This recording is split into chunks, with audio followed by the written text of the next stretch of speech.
인사합니다. 안녕하세요. 네, 고생이 많습니다. 네, 공부 재밌습니까? 어, 그래도 여러분이 선택하셨으니까 좀 열심히 하셔야 됩니다. 수업하기 전에 공익광고협의회에서 말씀드리겠습니다. 공익광고협의회. 코로나는 괜찮다를 좋아한답니다. 괜찮다. 우리끼리니까 괜찮겠지. 뭐 이런 거. 학원에 들어오실 때 여기 QR카드 체크 부탁드립니다. 어, 나 하나쯤 괜찮겠지. 이게 코로나가 가장 좋아하는 말이랍니다. 우리끼리니까 괜찮겠지.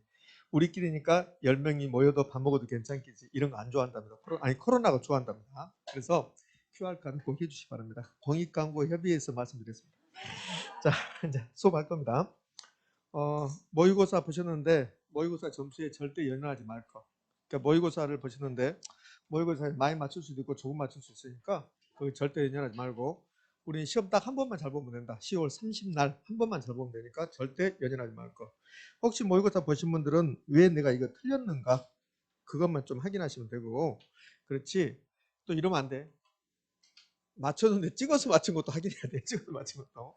찍어서 맞춘 것은 내가 맞췄으니까 확인 안 한다 그러면 안 되고 내가 정확히 안 것만 이건 알구나 그렇고 모르는 거라든지 찍어서 맞춘 거 틀린 거라든지 찍어서 맞춘 것은 점검하고 그게 이제 모의고사 보는 겁니다. 이게 잘 맞추셨대요. 그러니까 평균 50점 이상이면 굉장히 잘한 겁니다.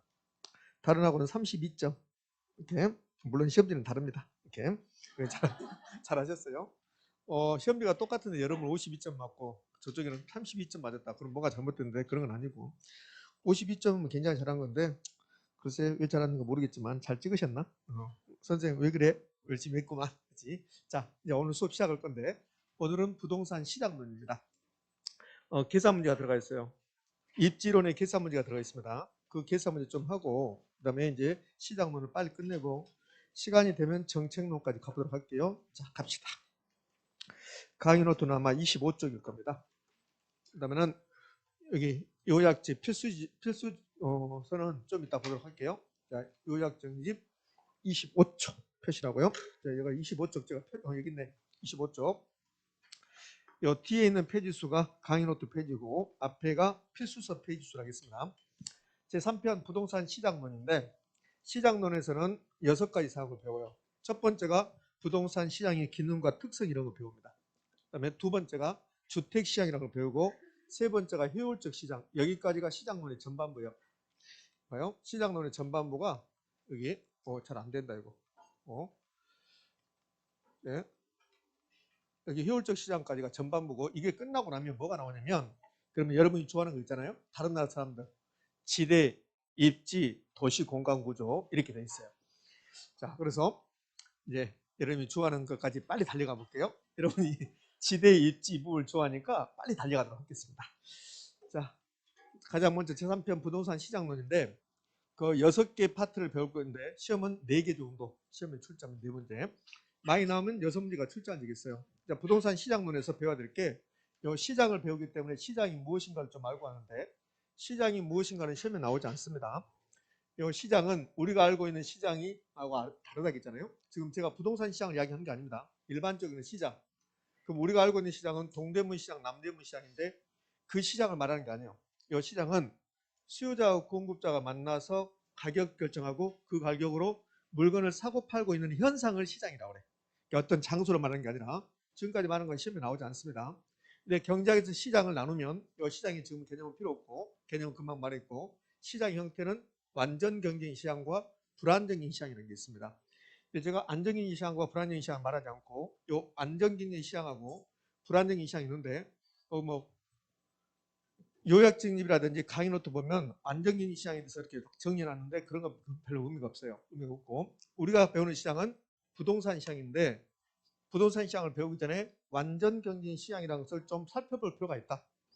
그럼 시장은 경제학에서는 두 개로 나눠요. 완전하고 불완전하고. 그럼 완전 경쟁 시장에 대해서 물어보거나 불안정인 시장에 대해서 물어보지 않는다. 그것은 경제학 시험이니까. 근데 뭘 물어보냐면 이 부동산 시장을 물어본다. 그럼 결국은 부동산 시장은 완전 경쟁입니까? 불안정인 시장입니까? 이거 물어보거든요. 그럼 부동산 시장은 불안정인 시장이라고 하면 돼요. 왜? 요 안정경쟁 시장은 현실적으로 존재하지 않고 학문적으로만 존재하는 거예요. 그럼 안정경쟁 시장이 대개는 조건이 몇 가지 있는데 첫 번째 다수의 수요자 공급자. 그러니까 수요자 공급자가 엄청나게 많아야 된다는 소리예요. 이건 외울 필요 없어요. 그다음에 상품의 동질성. 이것뿐만 아니라 또 있어요. 시장의 진입과 탈퇴가 자유가 있어야 되고 네 번째 정보의 안전성. 이게 매우 중요하다면 제가 네 개를 다 썼겠죠. 중요하지 않으니까 네 개를 다 쓰지 않았단 말이에요. 그럼 이게 중요한 게 아니라 완전 경쟁 시장이 아니면 불안정적인 시장입니다. 그러면 이 네 가지 요건, 이게 시장에 진입과 탈퇴가 자유가 있어야 되고, 이 말은 내가 시장에 들어가고 싶으면 들어가고 나가고 싶으면 나가고 이런 게 있어야 돼요. 그 다음에는 정보의 안전성. 모든 정보가 시장같이 반영돼요. 정보의 안전성 이렇게 하거든요.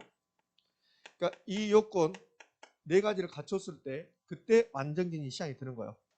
그럼 이 요건 중에서 하나라도 갖추지 못하면 불안정인 시장이라고 그래요. 그러면 공급자가 한 명이다. 공급자가 한 명이면 수요자 공급자가 다수가 아니잖아요. 그러니까 공급자가 한 명인 시장은 완전입니까? 불완전입니까? 불완전이겠죠. 그럼 이제 여기 불안정인 시장이라는 게 나오는데, 그러니까 불안정인 시장은 완전적인 시장이 아니면 불안정인 시장이에요. 현실에 존재한 시장은 전부 다 불안정인 시장이라고. 그럼 결론은 부동산 시장은 완전입니까? 불완전입니까? 불완전. 불완전. 작년에 감정평가자 시험입니다. 작년에 감정평가자 시험에서 부동산 시장은 완전경쟁 시장이다. 말도 안 되는 거죠. 부동산 시장은 완전입니까? 불완전입니까? 불완전이에요. 완전경쟁 시장은 존재하지 않으니까. 그럼 이제 불완전경쟁 시장이 뭐가 있습니까? 그러면 수요자 공급자가 다수 엄청나게 많아야 완전경쟁이 되는 거야. 그럼 수요자 공급자가 엄청나게 많으면 완전경쟁 시장입니까? 아니요. 수요자 공급자가 엄청나게 많고 상품이 다 똑같아야 하고 시장의 진입과 탈퇴가 자유가 있어야 되고 정보의 안전성. 이 네 가지 요건을 다 갖추면 완전 경쟁. 이 네 가지 갖춘 시장은 없습니다. 이 요건을 갖춘 시장은 존재하잖아요. 그러면 수요자 공급자가 다수가 아니다. 공급자가 한 명이다. 그럼 불안정인 시장이에요. 그 시장이 독점 시장입니다. 그다음에 공급자가 소수 2명에서 한 5, 6개 이렇게 그런 시장을 과점 시장이라고 그래요. 그다음에 독점적 경쟁 시장도 있고 그래요. 이렇게.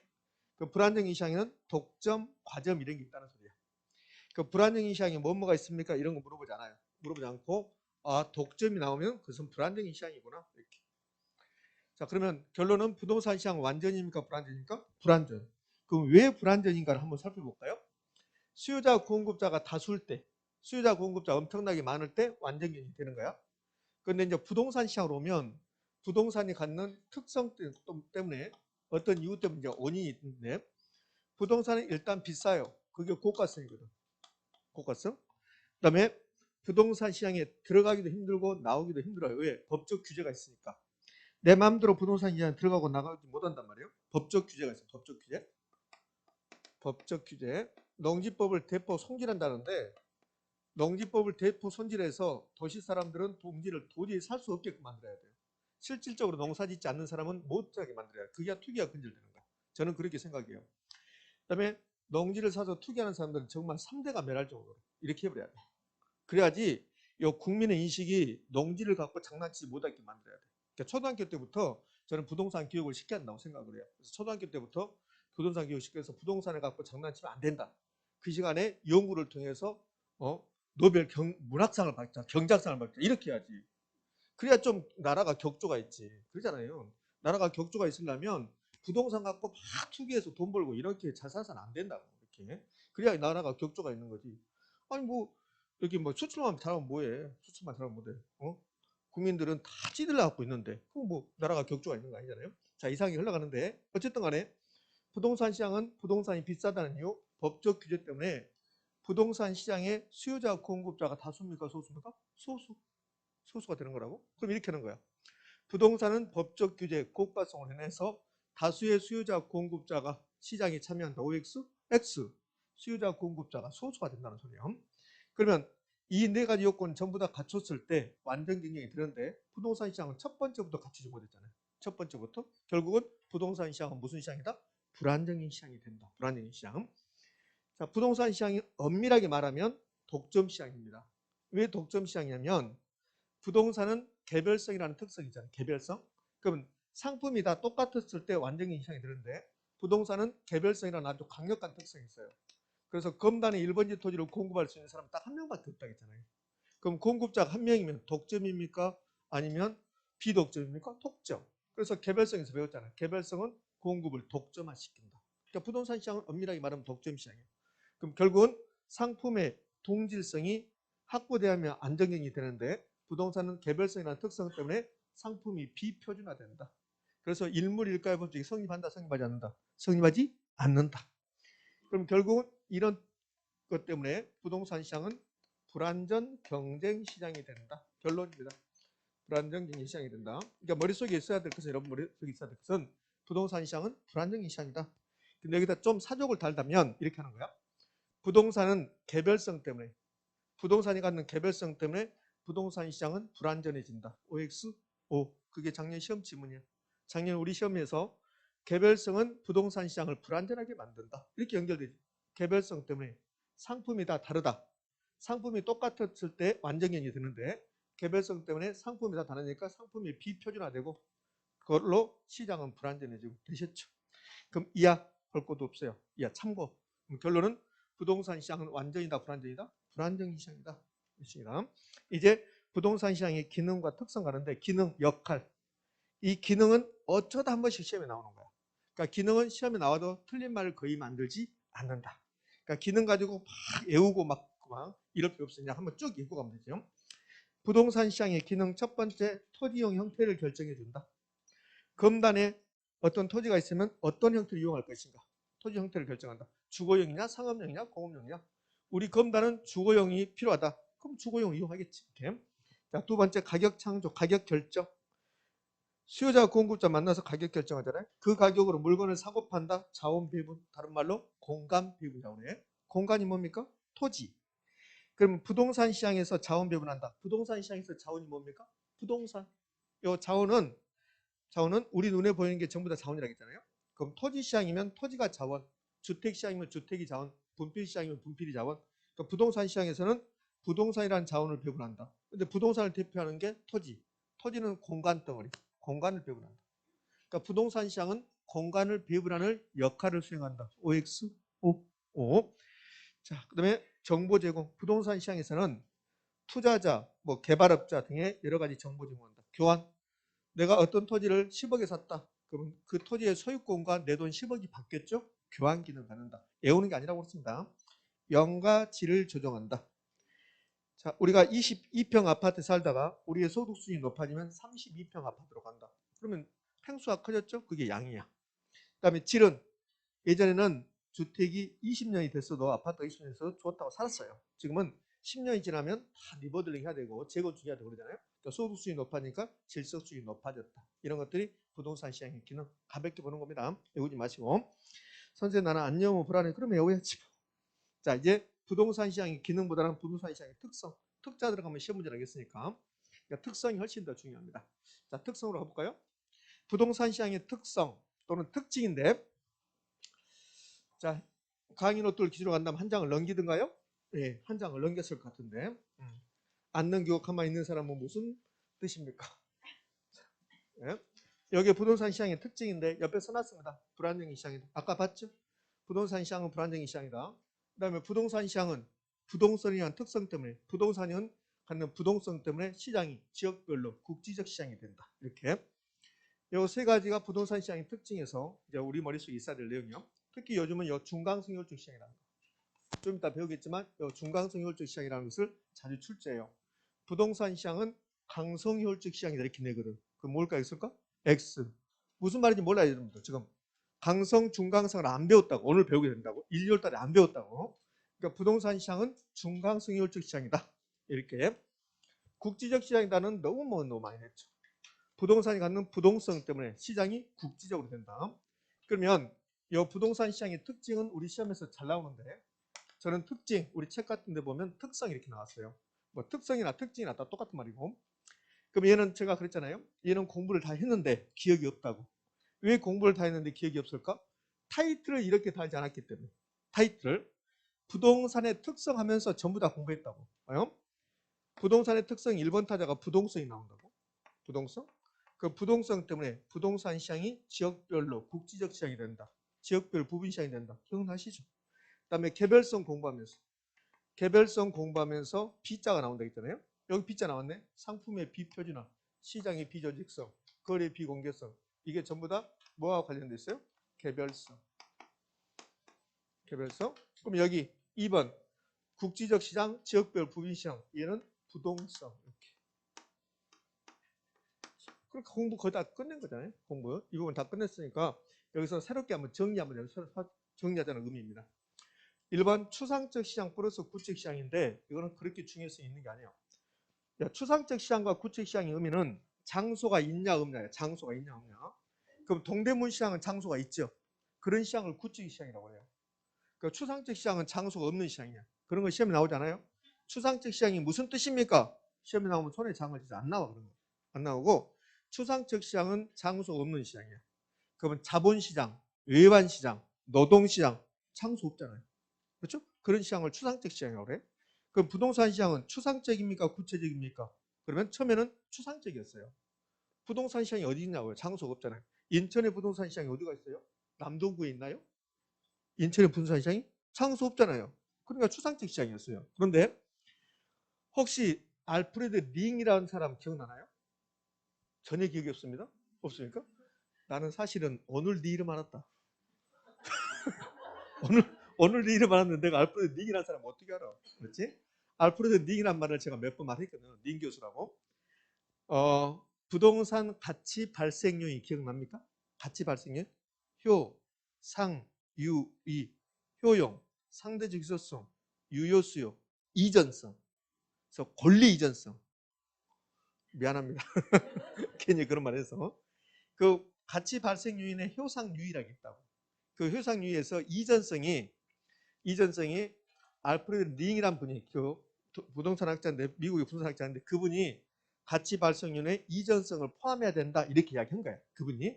자, 그분의 견해가 많이 이렇게 받아들인다고. 그러니까 부동산학은 만들어진 지 얼마 안 돼서 계속 발전을 해요. 이렇게 발전을. 그래서 처음에는 가치 발생 요인이 효용, 상대적 희소성, 유효수 요 세 가지였다고. 그런데 링이란 분이 이전성도 포함시켜야 된다. 그래서 이전성을 포함시킨다고.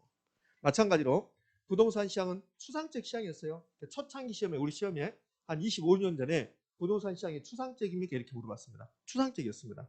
근데 닝이란 분이 이전성을 말할 때 닝이란 분이 부동산 시장 추상적 시장 맞다. 그런데 내 생각에는 구체적 시장도 된다라고 이야기를 한 거예요. 닝. 그래서 왜 구체적 시장입니까? 이렇게 닝한테 물어보니까 구체적 닝 이렇게 해요. 구체적 시장은 장소가 있는 시장이라고 했어요. 그러면 우리 인천의 부동산 시장 그러면 어떤 특별한 장소가 없다. 그렇게 보면 추상적이에요. 그래 인천의 부동산 시장 그러면 인천이라는 지역이 시장이다. 장소가 있어버리잖아요. 그러니까 서울의 부동산 시장은 서울이라는 장소가 서울이라는 지역이 시장이 된다.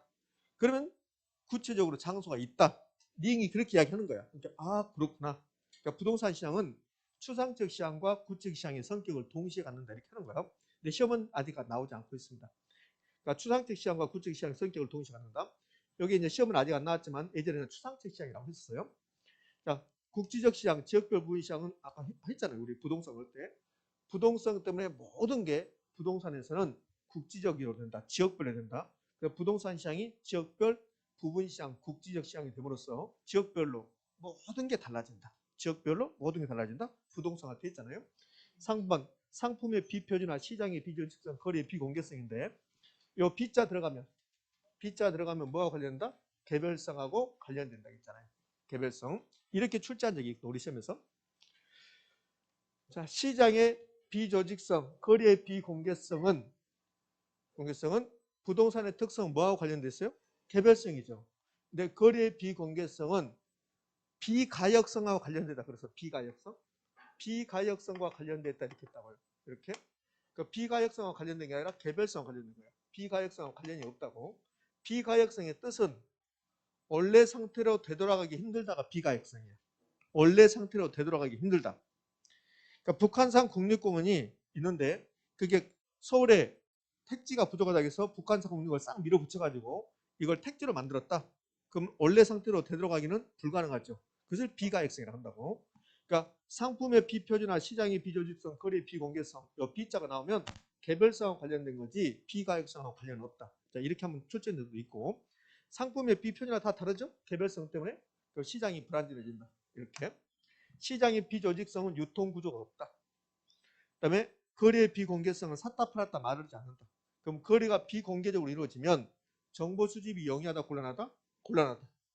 정보 수집이 곤란하고 그다음에 거래 비용이 높아진다. 거래 비용이 높아진단 말은 옷 사러 가서는 그 옷값만 지불하면 돼. 그 부동산 사러 가면 중개업자에게 수수료 준다든지 정보 수집할 때 여러 가지 비용이 들어간다는 소리예요. 그래서 거래 비용이 높아진다. 자, 여기 정보의 비대칭성이라고 있는데요. 정보의 비대칭성은 가격 왜곡 현상 발생한다. 이게 정보의 비대칭성 관련돼 있는데 정보의 비대칭성은 사는 사람과 파는 사람이 정보가 다르다는 소리예요. 여러분과 제가 지금 부동산학 개론 지식에 아주 심각한 정보의 비대칭성이잖아요. 그렇지? 제가 10월 30일 날 여러분과 저의 부동산의 개론 지식에 대칭성을 있어야 된다고 생각해요. 그러면 민법 40점을 맞으면 합격이야. 저의 개론 지식과 여러분의 개론 지식이 10월 30일 날 똑같다. 그럼 대칭적이라고. 그러니까 양쪽이 같이 알면 대칭적이고 달리 알면 비대칭적이야. 비대칭적. 그러면 여기 정보의 비대칭성은 이런 거예요. 내가 이 건물 주인이야. 내 이 건물에 심각한 문제점이 하나 있는 거야. 근데 파는 사람은 알아 그걸. 매도인은 안다고. 근데 매수인은 안다 모른다. 모른다는 소리예요. 그게 정보의 비대칭성이에요. 그럼 만약에 이 건물에 누수 현상이 발생하고 있다. 그럼 누수 현상이 발생하고 있으니까 이 건물은 8억짜리야. 8억짜리. 근데 매도인은 그걸 안다고 누수 현상을. 근데 매수인은 몰라. 그러니까 정보가 대칭적입니까? 비대칭적입니까? 비대칭적이라고. 근데 누수 현상이 발생하니까 적정한 가격이 8억인데 매도인 내가 10억을 불러. 그러니까 매수인이 10억이면 싼 것 같다 하고 사버리는 거야. 사버렸다고. 그러면 8억짜리가 10억에 거래되는 거예요. 그러면 가격이 잘못됐죠. 그래서 정보의 비대칭성은 가격을 왜곡시킨다고. 가격 왜곡 현상을 발생시킨다고. 만약에 매수인이 누수 현상이 발생한다는 걸 알았다면 그러면 10억 준다 안 준다? 안 주죠. 8억밖에 안 주죠. 그래서 정보의 비대칭성의 뜻이 무슨 뜻이냐 물어보고 정보의 비대칭성이 나오면 가격 왜곡 현상이 발생한다. 이거. 자, 가격 왜곡을 또 하나 볼 건데요. 가격 왜곡을 여기 또 있네. 정부의 과다한 규제, 시장 기능을 저하시키고, 그러니까 정부의 과다한 규제는 부동산 시장처럼 정부가 개입하는 시장은 없다고요. 이게 정부의 너무 많은 규제야. 그럼 시장은 스스로 조절된다고. 시장이 수요 공급 상호작용에서 스스로 조절되는 게 시장인데 그게 시장 기능이야. 이걸 경제학에서는 시장의 자동 조절 기능이라고 해요. 자동 조절 기능.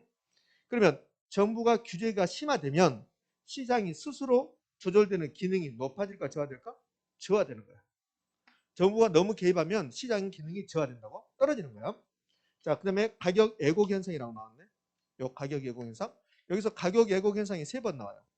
하나, 둘, 셋 이렇게 나오잖아요. 이렇게. 그럼 요 가격 왜곡 현상이 무슨 말이냐면 정부가 개입했습니다. 정부가 과다한 규제를 하는데 분양가 규제 나오죠. 분양가 규제가 정부가 개입한 거라고. 부동산 시장에. 그래서 시장에 맡기면 분양가가 높든 낮든 시장 기능이나 맡겨놓으면 그렇게 될 텐데 정부가 규제하는 거야. 정부가 분양가 규제? 그 분양가 규제에서 가격을 잘못 만들어 버리잖아요. 분양가 규제하지 않았다. 그러면 이제 분양가가 너무 높은 문제는 있겠지만 시장 기능에서 분양가가 평당 2천만 원 결정된 거예요. 근데 정부가 2천만 원이 뭐야? 1천만 원 받아. 그러면 가격을 왜곡시키잖아요. 왜? 2천만 원짜리 1천만 원밖에 안 되니까. 그래서 정부의 과다한 규제는 시장 기능을 저하시키고 가격을 왜곡시킬 현상이 발생한다. 됐습니까? 이렇게. 여기 다 나오거든요. 정부의 비대칭성, 가격 왜곡. 정부의 과다한 규제는 가격을 왜곡시키는 현상이 발생한다. 자, 그다음에 요 부동산 시장의 기능에서 가장 시험에 많이 나왔던 게 이거잖아요. 이거. 수급 조절을 곤란해서 단기적으로 가격 왜곡시킨다. 이게 7번인가 똑같은 지문이 나오는데 요즘 좀 뜸하고 있어요. 최근 한 5, 6년 동안 뜸하고 있는데 가장 많이 나왔습니다. 자, 그러면 수급 조절을 곤란해서 단기적으로 왜곡시킨다. 수급 조절이 용이한 게 수요가 증가해서 지금 제가 수급 조절이 용이하는 겁니다. 수급 조절이 잘 되는 거. 수요가 증가해서 가격이 올라가면 그러면 공급은 증가 감소? 증가. 그러면 가격이 다시 떨어진다. 이렇게 되는 게 수급 조절이 원활하다는 거야. 수급 조절이 원활하다는 말은 수요 있는 곳에 공급이 있고 공급 있는 곳에 수요 있고 그러면 이게 수급 조절이 원활하다는 거예요. 왜요? 수요가 증가해서 가격이 올라갔어. 그럼 이 옷의 가격이 옷 괜찮아요? 이 옷의 가격이 5만 원이게 옷의 가격이 5만 원? 안 괜찮습니까? 아, 그러구나. 네 옷에 신경 안 써. 소비나 해. 이 옷의 가격이 적정 가격이 505만 원입니다. 이 가격 옷의 적정 가격이. 근데 옷의 수요가 증가해서 이 가격이 지금 얼마가 됐냐면 10만 원이 됐어요. 그럼 이 10만 원이 적정한 가격입니까 아닙니까? 아니죠. 이 옷의 적정 가격이 5만 원이라고. 근데 수요가 증가해서 가격이 10만 원 됐습니다. 이 상태가 지속되면 가격이 잘못된 거예요. 이 상태가 지속되면 왜? 5만 원짜리가 적정한 가격인데 10만 원 됐으니까. 그러면 이제 공급이 바로 증가하는 거야. 우리 눈에 보이지 않게 공급이 바로 증가해. 그러면 공급이 증가하면 이제 가격은 어제 가격이 떨어져 이렇게. 그래서 5만 원 다시 가는 거야. 이게 수급 조절이 원활한 거야. 수요 있는 곳에 공급이 있다. 그럼 수급 조절이 원활하면 가격이 우리가 인식하지 못하는 순간 올라갔다가 바로 떨어져. 그러니까 인식을 못한다고 이게. 그러니까 가격이 그대로 5만 원처럼 느껴진다. 이렇게. 근데 이게 부동산 시장 오면 특히 부동산 오면 어떤 일이 발생하냐면 우리 검단의 아파트 수요가 증가해요. 그러면 아파트 가격은 올라간다고 이렇게. 그럼 이렇게 올라간 가격이 적정한 가격은 아니라는 소리야. 그럼 여기서 공급이 되면 공급이 이렇게 증가하면 가격은 떨어지겠죠. 그래서 적정한 가격이 될 건데 특히 부동산 시장으로 오면 수요가 증가해서 가격이 올라갈 때 이 단기라는 개념은 어떠한 경우도 공급 증가가 없는 거예요. 단기는 공급 변화가 없는 것을 단기라고 해요. 단기. 그러면 단기면 공급 증가가 이루어진다 안 이루어진다? 안 이루어진다고. 그게 단기라고. 그럼 공급 증가가 이루어지면 가격이 떨어져서 적정한 가격이 될 건데 이 단기는 공급 증가가 안 이루어지니까 이 가격이 높게 나타나는 거예요. 그럼 장기로 올까요? 장기. 벌써 1시간 끝나고 갈까 그런 생각하고 계신 분이 있는데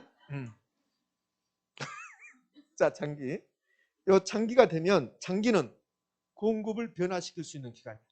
그게 장기야. 그럼 장기가 되면 공급이 증가할까 감소할까? 증가지. 왜? 가격이 올라갔으니까.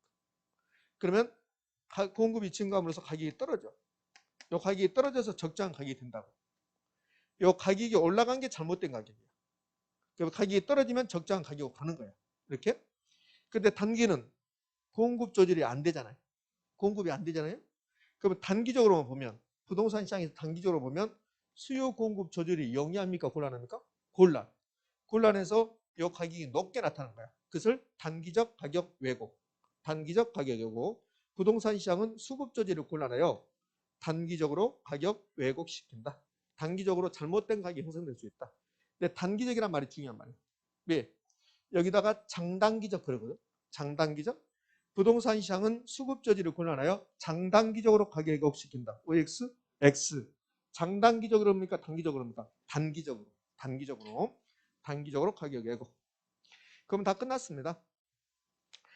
자, 뭐 필수서 보면 다른 말도 있는데 그런 것은 중요성이 없고 뭐 이 정도 하시면 될 것 같아요. 이렇게. 그럼 부동산 시장의 특징은 2번은 너무나 다 알잖아요. 국지적 시장이라는 거. 그다음에 이 B자 나온다는 거.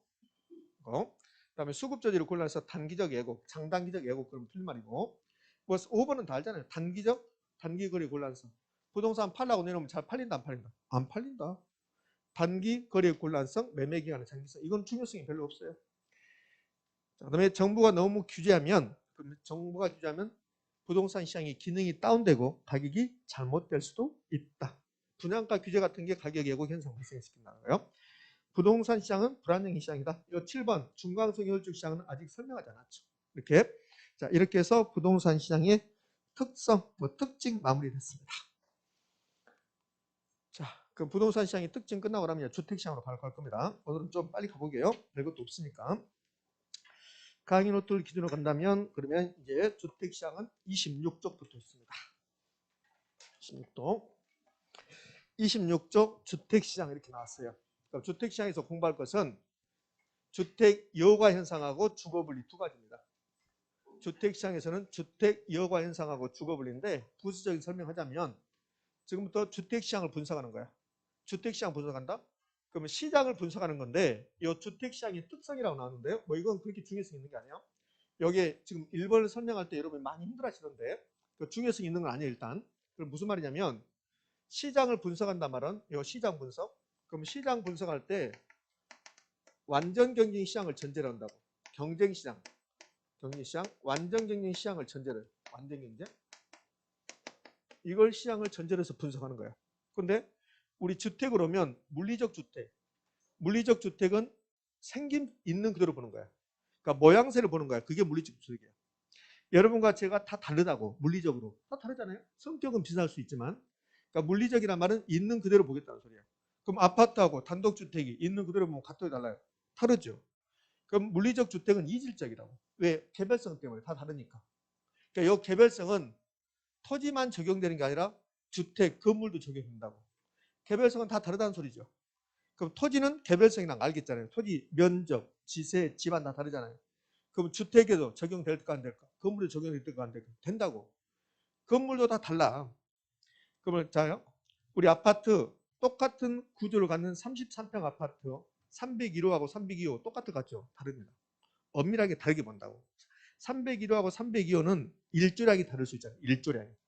그래서 이 개별성이란 말은 토지만 적용되는 게 아니라 건물도 적용되는 거야. 건물도 엄밀하게 보면 다 다르다는 소리야. 그게 우리 실제 시험 문제였어요. 개별성은 건물에도 적용된다. OX? O. 이 말은 토지만 다 다른 게 아니라 건물도 다 다르다 이 소리예요. 그러면 주택은 물리적으로 보면 이질적이다. 개별성 다 다르다. 그럼 시장이 완전입니까? 불완전입니까? 불완전. 상품의 동질성이 있어야지만 안정성이 있어. 가볍게 들어가서 가볍게. 뭐 애울 필요 없고. 그러면 불완전성이다. 그럼 시장을 분석할 때 완전성이 존재한다. 그러면 물리적 주택으로 시장 분석이 곤란해지는 거야. 주택 시장을 분석하고 싶은데 물리적 주택은 다 다르니까 시장 분석이 곤란해진다. 그러면 어떻게 할까? 주거 효용, 주거 서비스 측면에서 주택을 보자. 주택이 우리에게 어떤 만족감을 준다. 그럼 공동주택이나 단독주택이나 만족감 주는 것은 똑같지. 공동주택도 우리에게 어떤 만족감을 줄 것이고 단독주택도 우리에게 어떤 만족감을 줄 것이고 그럼 주택은 주택 이용자에게 서비스를 제공한다. 만족감을 준다. 그 만족감 준다는 것은 똑같죠. 이해됐습니까? 그렇지? 그러면 주택을 주거 서비스, 주거 효용으로 보면 다 동질적으로 된다. 동질적으로 되면 시장이 경쟁 시장이 된다. 그래서 시장 분석이 가능해진다. 너무 복잡하죠? 뭐가 복잡하죠? 그럼 이것만은 기억하시면 돼요. 주택 시장을 분석할 때는 물리적 주택으로 분석합니까? 주거 효용으로. 주거 효용으로 분석한다. 주거 효용으로. 선생님 나오고 그것도 힘들다. 그럼 하지 말아버려요. 아주 중요한 건 아니니까. 주택 시장을 분석할 때 물리적 주택으로 분석합니까? 주거 효용으로. 주거 효용으로. 그것만 하시면 돼요. 이렇게. 자, 근데 주택 시장에서 두 번째 주택 이용화 현상하고 주거분이라는 게 있는데요. 자, 주택 이용화 현상 가볼까요? 주택 이용화 현상은 최근에는 계속 지문 하나밖에 안 나온다고 그랬어요. 주택 이용화 현상은 주택이 마치 정수기가 물을 걸러내듯이 주택의 이용 주체를 걸러내는 것을 주택 이용화 현상이라고 그랬어요. 자, 이렇게 주택이 있습니다. 이 주택이 있는데 멋들어지게 지었어요. 고가주택입니다. 그러면 소득이 높은 사람은 고소득층이 살아요. 고소득층이 살고 있다가 시간이 흘러가면 이 주택이 노후화돼.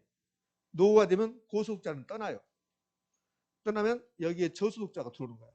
그러니까 마치 정수기에 물이 들어오면 처음에 차있던 물이 빠져나가고 이러듯이 주택이 이용 주체를 바꾼다. 그래서 정수기가 물을 여과하듯이 주택이 이용 주체를 여과한다고 해서 여과 현상이라고 해요. 그러니까 개념은 주택이 질적 변화로 인하여 이용 주체가 변하는 주택 순환 현상. 이걸 주택 순환 현상이라고 해요. 주택 순환 현상. 자, 그래서 이제 공가 현상은 주택 여과의 요소라고 했는데 좀 이따 한번 설명해 볼게요. 공가 현상.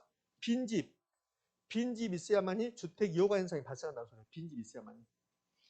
이 주택에 고소득자가 떠나지 않고 계속 살고 있다. 그 빈집이 없다.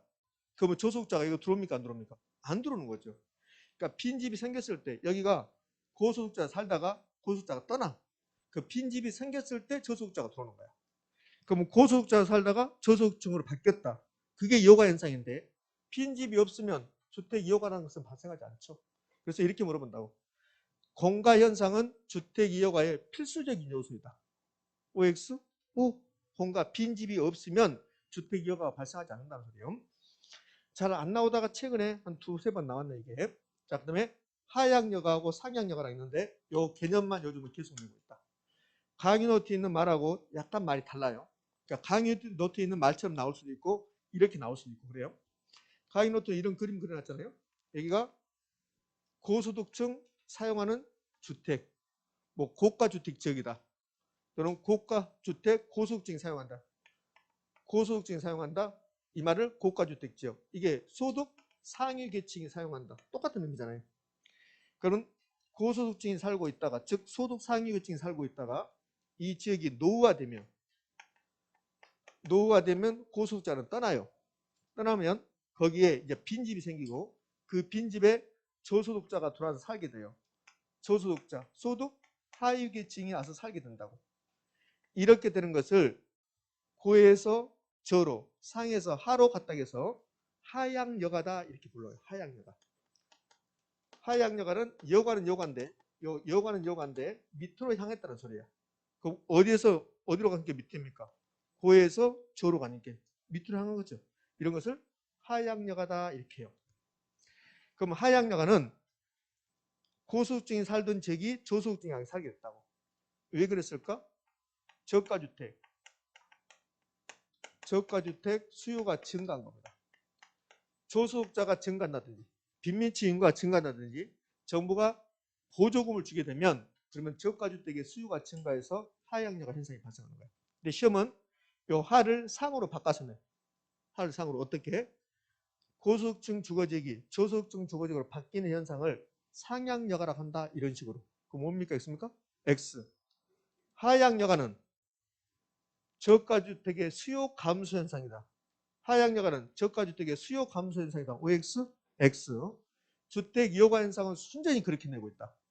요 하향여가인데 상향여가로 낸다든지 아니면 저가주택의 수요 증가인데 저가주택의 수요 감소를 낸다든지 저가주택의 수요 증가를 고가주택의 수요 증가를 낸다든지 요즘 이 여가 현상은 상하고 하를 바꾸고 고하고 저를 바꾸고 선생 고하고 저가 바꾸는 건 어떤 건데 요 저가주택인데 고가주택을 바꾼다고. 꼭 그렇게 내고 있어요, 요즘은. 자, 이제 저가주택 지역이 저소득층이 살던 소득 하위계층이 살던 지역이 계속 소득 하위계층이 사는 게 아니라 여기가 재건축된다든지 재개발된다면 그러면 여기는 다시 고소득층 주거지구로 소득 상위계층이 사는 주거지구로 바뀌어. 그럼 이 현상은 저에서 고로 올라간 거야. 이런 경우를 무슨 여가라고 한다? 상향여가라고 한다. 필수서를 보면 여기 하향여가에 수동적, 상향여가에 능동적 이런 말 써놨는데 그것은 필요 없는 거야. 그냥 상향여가, 하향여가만 기억하시면 돼요. 그러면 상향여가 됐단 말은 우리의 소득수준이 높아지면 요 저가주택 지역이 재개발되거든요. 그래서 고가주택 바뀌거든. 그럼 상향여가는 소득수준이 증가로 인해서 저가주택의 수요가 증가했겠습니까? 수요가 감소했겠습니까? 수요 감소고 대신에 고가주택의 수요 증가 현상으로 발생하는 거야. 수요 증가. 이게 상향여가 현상입니다. 상향여가와 하향여가 중에서 어떤 게 일반적입니까? 하향여가가 일반적입니다. 상향여가는 재건축, 재개발을 해야만이 상향여가 일어나는 거고 하향여가는 자연스럽게 돼버린 거다. 이게 이제 상향여가, 하향여가입니다. 자, 그러면 하향여가는 개념이 중요하니까 소득 상위계층이 사용하던 주택이 즉 고소득층이 사용하던 주택이 노후화돼서 소득 하위계층 사용으로 바뀌는 현상인데 이거는 저가주택의 수요 증가로 볼 수 있다. 반면에 상향여가는 위로 향했다는 소리잖아요. 그 위로 향했으면 저가주택 지역이 고가주택으로 바뀌었다. 즉 소득 하위계층이 사용하는 주택이 즉 저소득층이 사용하는 주택이 재개발, 재건축돼서 소득 상위계층 사용으로 바뀌었다. 이게 상향여가인데 상향여가는 고가주택의 수요 증가 현상을 볼 수 있고 저가주택의 수요보다 감소 현상을 볼 수 있다. 애우지 말고 한번 생각을 해보시라고. 생각을. 그러면 아 그렇게 되구나 느낄 수 있을 거니까. 자, 이 정도입니다. 이 정도. 여가 현상은. 근데 최근은 이 여가 현상보다는 뭘 잘 내냐면 이걸 잘 내요. 주거분리. 주거분리. 자, 이제 주거분리 볼 건데 주거분리는 그림 하나 그려야 돼요. 약간 어려울 수 있어요. 주거분리는 이 앞전 순환에서는 아주 디테일하게 제가 공부하지 않았어요. 여러분하고 1년 과정에서 디테일하게 공부하지 않았습니다. 근데 별것도 없어요. 자, 주거분리. 주거분리의 개념이 의외로 시험이 잘 나옵니다. 주거분리는 주거지역이 잘 사는 동네, 못 사는 동네에 나눠지는 현상을 주거분리라고 해요. 주거분리는 주거지역이 지리적으로 나눠지는 현상. 어떻게? 고가주택 지역과 저가주택 지역으로 나눠지는 현상을 주거분리라고 해요. 그럼 왜 주거분리가 발생했을까? 소득의 차이 때문에.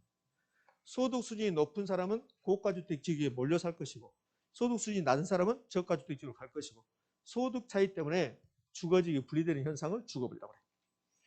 그러면 그동안 주거분리의 개념에서 시험을 내면 이렇게 됐다고. 주거분리란 소득과 무관하게 소득과 관계없이 주거지역이 분리되는 현상을 말한다. OX, X. 소득 때문에 주거지역이 분리되는 현상을 말한다. 그러니까 소득이 나와야 돼. 주거분리 그러면 소득. 소득. 자, 이거는 주거분리인가 봐요. OX 하시기 바랍니다. 주거분리란 상업지역과 주거지역이 분리되는 현상을 말한다. OX, X. 선생님 뭐라 했는데 잊어버렸다. 상업지역과 주거지역이 분리되는 현상을 주거분리라고 한다. OX, X. 주거지역이 고가주택지역과 저가주택지역으로 나누는 나눠지는 현상을 주거분리. 그럼 원인은 무엇 때문에? 소득 때문에. 그다음에 여과 현상과 예부 효과가 있는데 아직 설명 안 되고 이제 오늘 설명할 거 여기다 설명할 거예요. 장소. 우리 서울특별시 전체에서 주거분리 현상이 발생할 수 있다 했잖아요. 인천 전체에서도 검단이 있는 서구가 가장 잘 사는 동네. 남동구 가장 못 사는 동네. 이렇게 도시 전체에서도 주거분리 현상이 발생하고 같은 서구에서도 이 인근 지역은 근린 지역인데 지리적으로 인접한 같은 구 정도에서도 잘 사는 동네, 못 사는 동네 나타납니다.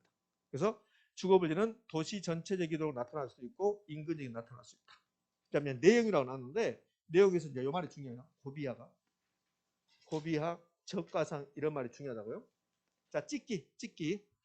요 고비하고 적가상 나왔는데 요 하가 하향여가, 상이 상향여가요. 그러면 고비하고 적가상 중에서 어디가 더 중요할 것 같아요? 어디가 시험에서 잘 나올 것 같아요? 고비하고 적가상 중에서. 고비하. 하향여가가 더 잘 나와 시험은. 여기 하가 하향여가가. 선생님 뭐 하자는 거야 지금? 자, 지금부터 제가 그림 하나 그릴 테니까 그 그림을 자세히 보자고요. 여러분 그릴 필요 없어요. 자, 강의 노트는 28쪽의 그림을 그릴 거니까. 자, 지금 무슨 그림인가 볼까요? 이게 이렇게 어느 지역이 있는데 이제 분리됐어요. 어떻게 분리됐냐면 잘 사는 동네고 못 사는 동네 분리돼요. 고가주택 지역이고 여기는 저가주택 지역입니다. 이렇게 주거분리가 시험에 나오면 지금 하고 있는 것도 주거분리 내용인데 근데 지금 하고 있는 내용보다는 요 위에 것에서 답이 잘 돼. 여기 세 개에서. 그리고 이제 이 내용이 약간 어렵기는 해요. 근데 어려운 것인데 아주 답이 자주 되진 않고 이상하게 주거분리는 요 세 개에서 답이 잘 된다. 세 개에서. 지금 하는 내용은 이 세 개 내용보다는 좀 헷갈려요. 헷갈리지만 답은 잘 되지 않는다. 이렇게. 그럼 고가주택 지역과 저가주택 나눠줬습니다. 이게 뭡니까? 주거분리. 그다음에 중간을 경계지역이라고 해. 그래서 이 고가주택 지역은 서로 좋은 영향을 주고받아. 서로 잘 사는 동네는 좋은 영향을 주고받아. 이걸 정의해볼까라고 해요. 정의해볼까? 못 사는 동네는 서로 나쁜 영향을 주고받아. 부의해볼까? 요즘은 동네에서 싸우고 그런 사람 없지만 예전에 왜 이렇게 싸움을 많이 했는지 몰라. 저 어렸을 때 보면 아저씨들 많이 싸웠어요. 아줌마들도. 그때는 참 이상했어. 그때는 맞는 아줌마들 많았어. 맞는 아줌마들. 그 잘못된 거잖아요. 응. 그때 정말 맞는 아줌마들 많다니까. 그냥 남자가 말이야 그러면 뭐 대단한 것처럼 나 그런 사람 그렇게 쪼잔한 사람 없어. 저도 가끔씩 그래. 남자가 말이야 막 근데 그게 잘못된 거야. 잘못된 거잖아요. 여자 남자 다 똑같은데 그때 남자가 말이야 어쨌다고 남자가. 그래서 예전에 보면 이 저소득층 주거지역에서 막 싸움도 많고 그랬다고. 그러니까 저소득층 주거지역은 서로 나쁜 양이 주고받는다고 해서 부의해 볼까요? 자, 그러면 봐요. 주거분리는 잘 사는 동네, 못 사는 동네 나눠지는 현상인데 그럼 이게 옳은 말인가 봐요. 이 지문이 지금 3번 나오거든요. 주거분리는 주택 소비자가 정해이부까지 대한 편익은 이로운 점은 추구하려고 하고 부의이부까지 대한 피해를 피하라는 동기에서 부의이부까지 의한 피해는 피해가려는 동기에서 나타난다. 뭡니까 있습니까? 다시 주거분리는 잘 사는 동네, 못 사는 동네 이렇게 나눠지는 것을 주거분리죠. 그럼 우리가 소득 수준이 높아지면 정의해부가는 추구하겠죠. 부의해부가는 밀어내겠죠. 그러면 이제 고가주택이 몰려들겠죠. 그럼 주거분리가 된다는 소리야. 그러니까 소득 수준이 높은 사람은 정예회복과는 추구하려고 하고, 그다음에 부의회복과는 피해가려고 하겠지. 그러면 이쪽으로 와야 되고, 돈 없는 사람은 정예회복과를 추구할 수 없으니까 여기 갈 수밖에 없지. 그럼 주거분리는 정예회복과의 편익은 추구하려고 하고, 정예회복과 좋은 점은 내가 가져가려고 하고, 부의회복과 피해는 피하려는 동기에서 나타난다. OX? O. 그러면 예부 효과를 추구하는 과정에서 주거분리가 나타날 수 있다는 소리지. 그래서 소득 차이 때문에 주거분리가 나타나고 예부 효과 때문에 주거분리가 나타날 수도 있습니다. 되셨죠? 이렇게. 자, 이제요. 땅값 이야기를 좀 해볼 겁니다. 부동산 가격 이야기를 해볼 겁니다. 주택 가격 이야기를 좀 해볼 겁니다. 눈 크게 뜨셔야 돼요. 벌써 집중력 떨어진다. 이렇게. 자, 이 부분을 뭐라고 부르냐면 두 가지로 불러. 이 부분을 뭐라고 부르냐면 이 부분요. 저가주택에 인접한 고가주택이라고 해요. 저가주택에 인접한 고가주택지요. 그다음에 또 하나는 경계에 인접한 고가주택지 된다고. 그러면 여기는 고가주택 중간에 있는 거야. 중심부에. 근데 이 부분은 고가주택은 고가주택인데 고가주택 사이드에 있는 거라고. 그러니까 저가주택에 가깝게 있어. 그래서 이 부분은 다른 고가주택보다 부동산 가격이 일반적으로 다운된다고.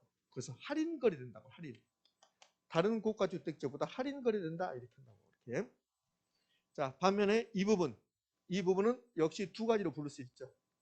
경계에 인접한 저가주택지역, 고가주택에 인접한 저가주택지역. 됐습니까? 그러면 여기는 저가주택지역인데 아무래도 고가주택 가까이 있는 거야. 그래서 좋은 영향을 받을 수 있게 되는 거예요. 그래서 다른 저가주택보다 할증돼서 그런다. 할증 거래된다. 이렇게. 예. 자, 5번. 고가주택 지역에 인접한 저가주택. 고가주택 인접한 저가주택은 빨간색, 노란색은 할증거래. 자, 그 밑에 여기 빨간색 저가주택 인접한 고가주택 지역은 같은 고가주택 지역보다 저가주택 가까이 있으니까 할인거래 된다. 됐습니까? 이렇게. 얘도 한 3번인가 나왔어요. 자, 이제 고비와 저가상으로 가볼 겁니다. 그러면 여기가 노후화돼. 고가주택 지역이 노후화됩니다. 노후 불량화돼. 그럼 노후 불량화되면 이거 수선해야 될까? 수선 개량 여부를 따지는 거야. 고민해 보는 거야. 이렇게. 그럼 수선해야 될지 개량해야 될지 아니면 그냥 방치를 나는 떠날지 이거. 자, 이제 이 고가주택 지역은 정예비효과가 발생하니까 어떤 일이 발생하냐면, 자, 수선비 또는 개량비라고 하는데 그냥 수선비라고 할게요. 수선 개량 비용인데 제가 수선비라고 할게요. 이렇게. 수선비하고 수선으로는 같이 증가분하고 정신 차려요 지금. 여기 나면 이거 하고 나면 꼭 쉬는 시간에 옆에 언니한테 물어봐. 내가 다 알아. 10몇 년 하다 보니까 이거 하면 꼭 물어본다고. 이거 끝나고 나면 이 다음 시간에 효율적 시작하거든.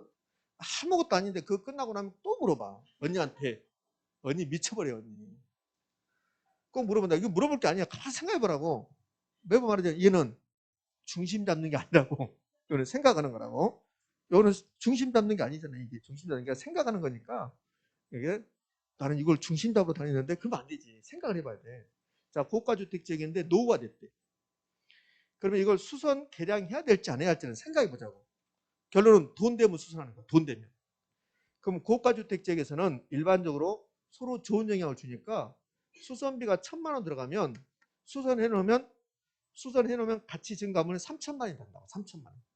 그러니까 일반적으로 수선비보다 가치 증가분이 큰 게 일반적이야. 이걸 가치 상승분 그렇게 돼요. 그럼 이렇게 되면 수선합니까 안 합니까? 수선하지.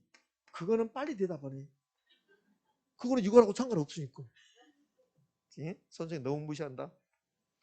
자, 이렇게. 그럼 이 지역은 계속 고가주택지역으로 남는 거야. 수선하니까. 자, 이제 2번이 시험은 2번 나오는 거야. 2번. 그럼 만약에 고가주택지역에서 수선비하고 수선은이랑 가치 증가분하고 비교했더니 만약에 수선비가 더 크다 이렇게. 수선비가 더 크면 수선합니까? 안 하겠지. 수선 안 하면 이 지역은 계속 노후화돼. 그래서 노후화돼서 여기 있는 사람들이 떠난다고. 그럼 수선하지 않으면 여기 앉아 빈집, 공가 현상이 발생한다고. 빈집. 공간은 빈집이야, 빈집. 요 빈집이 발생하면 이제 고소득증 주거지역에 빈집이 발생하면 여기에 저소득자가 들어와. 그럼 여기 이제 저소득자가 유입되는데 여기에 자, 저소득자 유입. 저소득 계층이 유입되는데 들어오는데 이걸 침입한다고. 침입. 침입은 이질적인 요소가 들어오는 것이 침입이야. 그러니까 애구가 침입했다고 하잖아요. 애구가 침입. 아니 이거 중요한 말이에요, 여러분들. 봐봐요. 좀 이따가 여러분이 그냥 웃은 것 같은데 이거 중요한 말이에요. 침입. 이질적 요소가 들어왔다. 그럼 침입이 들어오면 여기에 이제 저소득자가 들어온 거야. 여긴 다 고가주택지역인데 이질적 요소 들어온 거야. 그래서 도미노 현상이 발생하는 거예요. 도미노 현상이. 그럼 도미노 현상이 발생하면 이 지역은 저가주택지역으로 바뀌어. 그것을 계승됐다고 그래. 계승. 침입의 결과 계승됐습니다. 이걸 다른 말로 천이 됐다고 그래. 천이. 천이. 그러면 침입과 천이가 발생해서 이 지역은 뭘로 바뀔까? 저가주택지역으로 바뀌겠지. 저소득층, 저소득층, 주거지역으로 바뀌어 이렇게. 주거지역으로. 이걸 뭐라고 그래요? 이걸 뭐라고 합니까? 자존심 상해서 보고 못 읽겠어요? 하향여가라고 그래요. 하향여가. 하향여가. 내가 고가주택 지역이었는데 고가주택 지역이었는데 저가주택 지역으로 바뀌었잖아요. 그 무슨 여가입니까? 하향여가. 그러니까 이걸 물어보는 거야. 뭘 물어보냐면 고가주택 지역에서 하향여가가 발생할 건데 그런데 어느 경우에 하향여가가 발생합니까? 이걸 물어보는 거예요. 그럼 고가주택 지역에서는 가치 증가분이 더 클 때 하향여가가 발생합니까? 수선비가 더 클 때 하향여가가 발생합니까? 수선비. 근데 시험장 가면 이게 해요 막. 시험장에서 이렇게 부동을 해주면 쉬워. 우리가 부동으로 배우니까. 근데 시험장에서는 부동 안 준다고. 안 주고 이거 뭐라 그러냐면 가치 증가분이 수선비보다 작을 때. 복잡해. 똑같은 표현이야. 수선비가 더 클 때를 가치 증가분이 더 작을 때. 그러면 띵 하거든 머릿속에. 뭐지 이게? 분명히 뭐 수선비 이렇게 했는데 그러니까 수선비가 더 클 때하고 가치 증가분이 작을 때는 똑같은 말이에요. 수선비가 클 때라 나오면 아무래도 편해 우리가. 근데 수선비보다 가치 증가분이 작을 때 이렇게 된다고. 그럼 거기서 막 헤맨다고. 그렇게 한 사람은 출제자가 이상한 사람 성격이. 그래서 딱 머릿속에 넣어야 돼. 고가주택 지역에서 수선비가 더 클 때, 비용이 더 클 때 무슨 여가? 하향여가. 그것을 고비하라고 한다고. 고비하. 고는 뭡니까? 고가주택 지역에서 비용이 가치 증가보다 크면 그러면 하향여가 현상이 발생한다. 자, 이렇게 나오면요. 고가주택 지역에서 상향여가라는 말 나오면 뭘까 있을까? 다시. 고가주택 지역에서 상향여가라는 말은 맞아요, 안 맞아요? 안 맞지. 고가주택 지역에서 상향여가는 고에서 다시 올라간다는 소리냐. 그럼 고에서 올라가면 어디로 가? 산으로 가는가? 하늘로 가구나, 하늘로. 죽어버리구만. 그렇지? 그러니까 이 봐봐요. 자, 요령이라고 여기 나오면 헷갈린다고. 그러니까 고가주택부터 시작했는데 고가주택에서 딱 시작했는데 마지막에 끝날 때 상향여가. 그럼 무조건 틀립니다. 지금 됐죠? 고가주택 지역에서는 상향여가라는 말이 없어. 고가주택 지역에서 하향여가. 어느 경우에 수선비가 더 클 때 이걸 우리는 고비하라고 부른다. 자, 이거 보시자고요. 자, 이거 볼게요. 이 부분 제가 설명할게요. 이 부분 주택 여과 현상을 침입과 계승의 논리로 설명할 수 있다. OX. 침입과 계승의 논리로 지금 설명하고 있잖아요. 이게 지금 침입과 계승의 논리로 설명하고 있는 거라고 이게. 하향여가를 침입, 이질적인 요소 들어왔다. 그래서 다른 쪽으로 바뀌었다. 계승. 그럼 주택 여과 현상은 침입과 계승의 논리로 설명할 수 있다 없다? 있다. 공간은 빈집은 여과 현상이 필수적 요소이다. OX? 아까 배웠잖아요. 아까 여기 배웠잖아요. 여기서. 여기 공간. 빈집은 주택 여과 현상의 요소다. 이렇게 배웠잖아요. 네? 자, 이제 적가상으로 갑니다. 적가상. 적가상은 그러면 지금 했던 논리가 이 조속중 주거지역이 있을까 없을까? 있겠죠. 그대로. 그러면 조속중 주거지역에서는 노후화되면 수선비하고 가치 증가분하고 비교해서 수선비가 더 큰 게 일반적이야. 저가주택 지역은. 저가주택 지역은 부의부가가 발생하니까 수선비가 1,000만 원 들어간다 하더라도 가치 증가분은 500만 원밖에 안 된다는 소리야. 그러니까 수선비가 큰 게 일반적이야. 그럼 수선비가 더 크면 수선합니까? 안 합니까? 안 하죠. 그럼 수선 안 하면 여기는 계속 저가주택 지역이야. 요거는 시험에 안 나와. 그럼 뭐가 나오냐? 반대. 만약에 저가주택 지역에서 수선비하고 수선이랑 가치 증가분하고 비교했더니 요 가치 증가분이 더 크대. 그럼 이 지역은 재개발돼. 재개발. 그럼 여기가 이제 재개발 재건축이 되면 이 지역은 고가주택 지역으로 바뀌어. 그 무슨 여가입니까? 상향여가. 상향여가. 그러면 저가주택 지역에서는 상향여가 발생하는데 저가주택 지역에서는 상향여가 발생하는데 어느 경우에 가치 증가가 더 컸을 때. 이것을 저가상이라고 하는 거야. 저가상. 저가상이 중요합니까? 고비하가 중요합니까? 고비하. 은희 아시겠습니까? 네, 이렇게. 자, 우리 이제 이 부분 기출 지문만 볼게요. 자, 요약집 45쪽. 요약 45쪽 가면 그러면 주택 이용화 현상이라서 개념학부터 해서 막 복잡하게 나왔는데 근데 강의 노트 수준 정도로 하시면 되고 예. 그 옆에 기출 지문 한번 볼까요? 기출 지문 쭉 한번 봅시다. 첫 번째, 주택 이용화 과정은 주택의 질적 변화와 가구 이동의 관계를 설명해 준다. 주택의 질적 변화에서 가구가 이동한다. 고가주택, 저가주택 이동한다. 옳은 지문. 그 밑에 공가의 발생은 빈집의 발생은 주거지 이동과는 관계가 없다. OX, X. 빈집 공가가 주택 이용화 현상, 주거지 이동과 관련이 있잖아요. 그 밑에 주택 하향여가는 하향여가입니다. 소득 증가로 인해 저가주택의 수요가 증가했을 때입니까? 감소했을 때입니까? 증가. 하향여가는 저가주택의 수요 증가야. 저가주택의 수요 감소해서 틀린 말. 자, 그 밑에 19회 때니까 좀 오래됐습니다. 고소득중 주거적으로 저소득층이 들어오게 됐답니다. 고소득중 주거적으로 저소득층이 들어왔습니다. 그럼 이건 상향여가입니까? 하향여가입니까? 하향여가죠. 상향여가 아니라 하향여가 계속되면 고소득중 주거적은 점차 저소득중 주거적 바뀔 것이다. 그러면 상향여가입니까? 하향여가입니까? 하향여가. 그래서 틀린 거죠. 이 부분은 순전히 상하고 하를 바꾸는 거예요. 상하를. 증가 감소를 바꾸는 거고 고하고 저를 바꾸는 거고. 마지막에 있는 거 작년 시험 질문입니다. 주택 하향여가 과정이 활발하게 작동하면 저급주택의 공급이 감소한다. 하향여가 현상이 발생하면 저가주택의 공급이 증가합니까? 감소합니까? 증가. 네, 감소하기 위해서 작년 시험 질문이었습니다. 넘겨갔죠. 자, 주거분리도 작년에 출제했습니다. 주거분리 기출지문 보도록 할까요? 자, 첫 번째, 주거분리는 소득과 무관하게 주거지역이 지리적으로 나누는 현상이다. OX, X, 소득 때문에.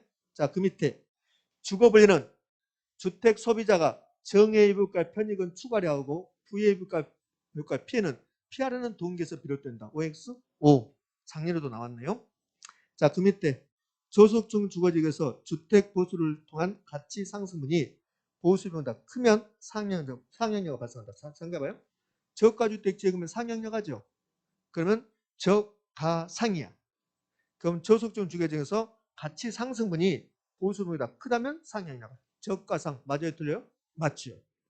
자, 마지막에 주택 개량 비용이 개량 후 주택 가치 상승보다 크다면 하향여가가 발생하기 쉽다. 자, 하향여가는 고비하죠. 고비하. 이 하향여가는 고비하잖아. 고비하. 그럼 고비하면 하향여가는 비용이 더 클 때. 하향여가는 가치 증가보다 비용이 더 크면 무슨 여가? 하향여가. 그럼 다시 볼까요? 주택 개량 비용이 개량 후 주택 가치 상승보다 크다면 그럼 개량합니까? 안 합니까? 안 하지. 그럼 무슨 여가? 하향여가. 이렇게. 자, 고생하셨습니다. 60분이나 됐는데 자, 10분 쉬었다가 이어서 합니다.